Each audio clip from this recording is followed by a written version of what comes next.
it wasn't for the revelations of Donald Trump's long history of sexual assault, the Wikileaks release of hacked Clinton emails would probably be getting much more attention. The release has put the Clinton campaign on the defensive, and they've sought to blame the Russians for the leak. Clinton press secretary tweeted that the media needs to stop treating Wikileaks like it's the same as FOIA. Assange is colluding with Russian government to help Trump. Meanwhile, Trump has highlighted the leaks in Sunday's presidential debate, at campaign rallies, and on Twitter, where he recently said very little pickup by the dishonest media of the incredible information provided by Wikileaks. So dishonest, rigged system. Well, now joining us to discuss this is Doug Henwood. Doug Henwood is the founder and editor of the Left Business Observer and author of My Turn, Hillary Clinton Targets the Presidency. Thanks so much for joining us, Doug. Hey. So, Doug, I wanted to start off with the fact that some of your work has been highlighted in the WikiLeaks release. Can you talk about what Podesta and others were saying about your work on Hillary Clinton? You wrote often scathing critiques of Hillary Clinton and her record. Specifically, Correct the Record, which is one of the many front organizations founded by Hillary's former enemy turned adoring promoter, David Brock.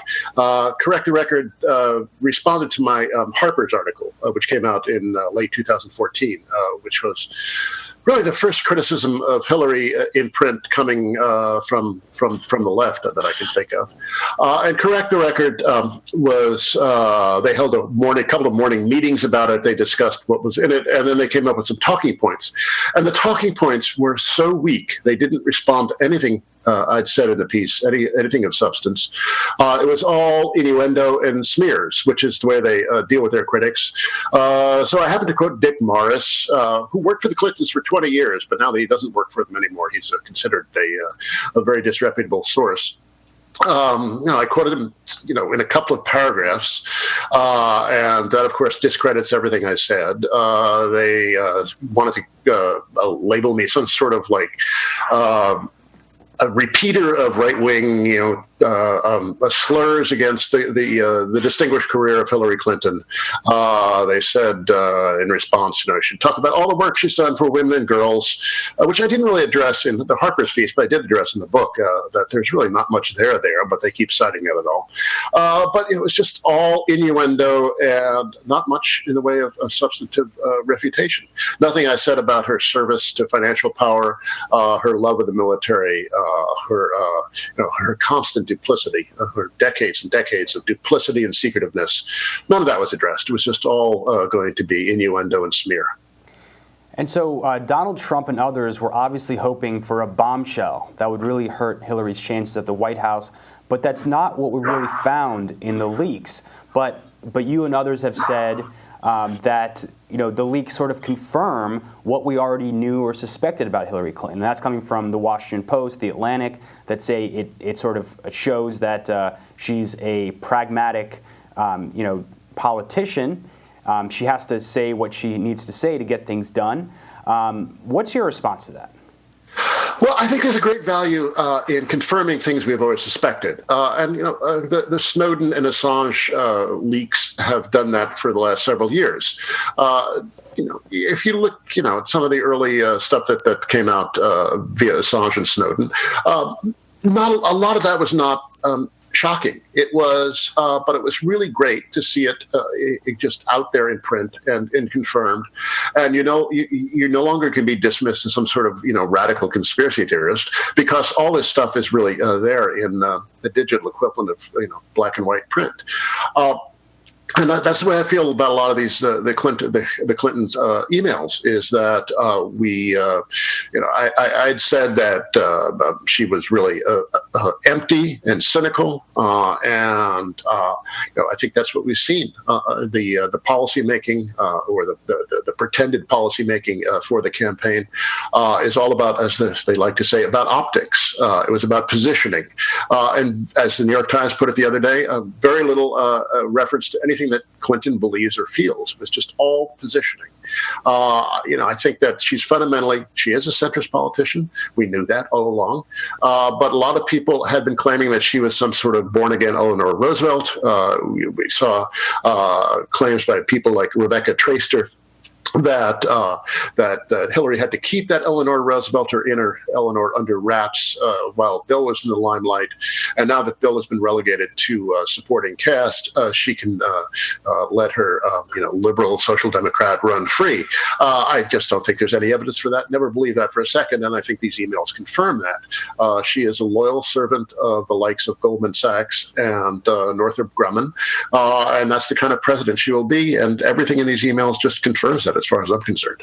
And it's interesting that this is what Trump is seizing on to attack her. But of course, there's very little relative attention has been paid to that because of all the women that have come forward in the last few days, the tape that came out on Friday, and other accusations of just gross, horrible actions he's taken towards women.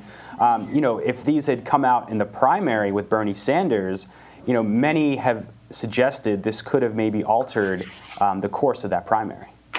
Well, it could have, yes. Although I don't know, the Clintons have been running for president jointly for 40 years, so they have an amazing machine. Lots of people who owe them favors, and they were able to draw on that throughout the primary campaign.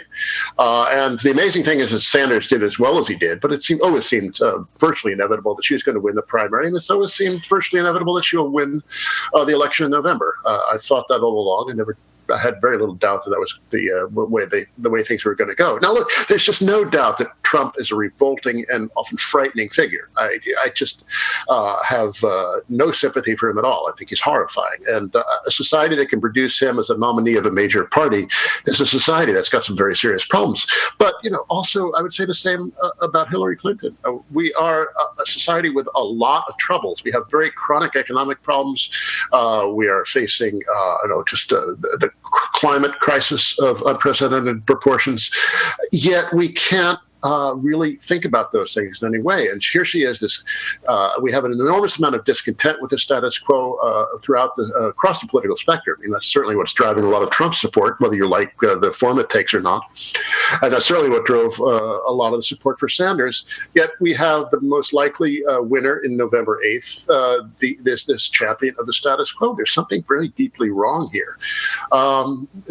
But you look at these emails, and there's just absolutely no conception of how to deal with the ideological challenges coming from Sanders or Trump. It's just there was a sense of entitlement about her candidacy from the beginning, and I don't think that's that hasn't they haven't really come up with anything urgent to sell her. And now they're just running on hatred of Trump and fear of Trump, and without any kind of positive vision for what kind of president she will be. People are right to be afraid of him and horrified by him, but it also is occluding any concern of what kind of president she will be. And running a presidency that's going to be friendly to Goldman Sachs and to Northrop Grumman, and that is going to continue, that probably intensify military and political tensions with China, Russia, and Iran.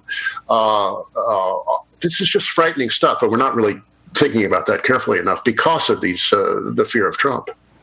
Another interesting exchange highlighted in WikiLeaks was an email sent by the longtime head of the AFT, the American Federation of Teachers, the nation's largest teachers union, to John Podesta.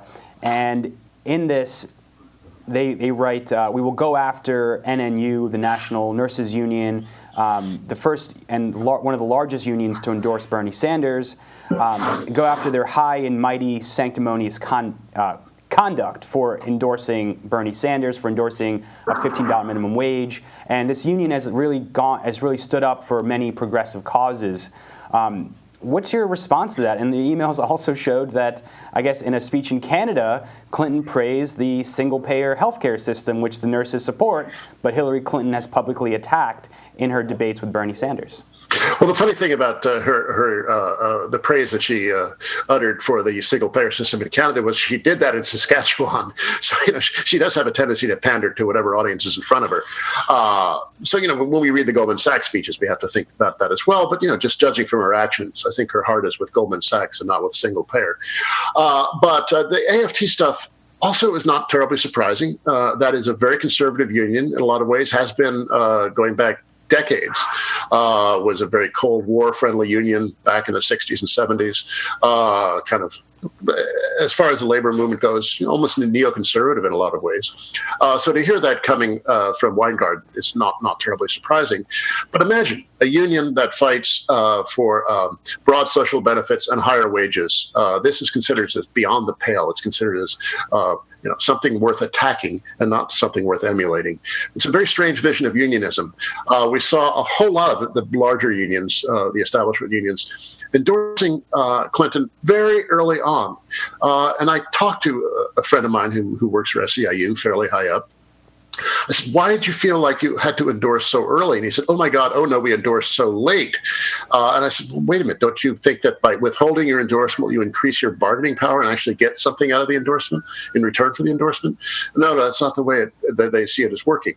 They want to show their loyalty to the candidate more than they are interested in fighting for their membership or for the broad working class. And that's a vision of unionism that I think has led to the shrinkage of the labor movement and to its growing irrelevance in American politics. To someone like Hillary Clinton, the labor movement is an ATM and a temporary help agency, but it's not something that is meant to give her any kind of political or ideological influence. All right, Doug Henwood, thanks so much for joining us again. Thank you. And thank you for joining us at the Real News Network.